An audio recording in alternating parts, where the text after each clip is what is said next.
Constructive and destructive interference.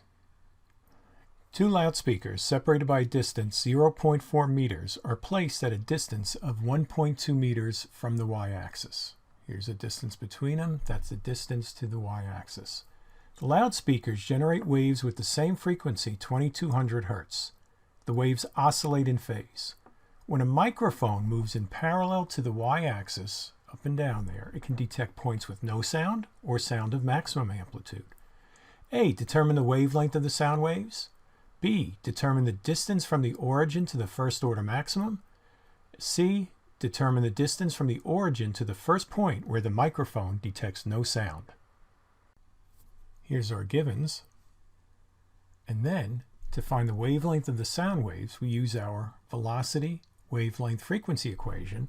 Solve that for lambda by dividing both sides by f, plugging in the speed of sound and then the frequency of the sound waves here, and you get a wavelength of 0.155 meters. Determine the distance from the origin to the first order maximum.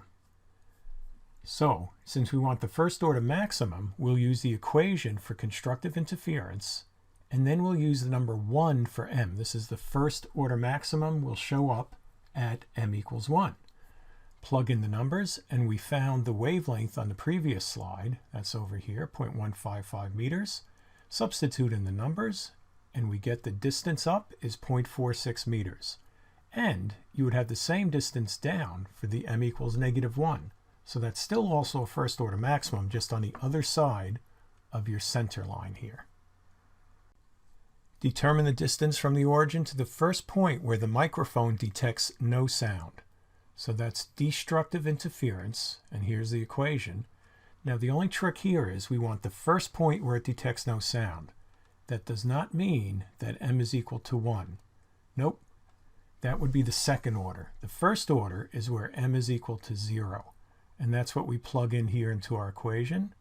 Substitute in our numbers, including the wavelength that we found in part A, and we get 0.23 meters. In that direction would be your first order minimum, and this would be your first order minimum on the other side.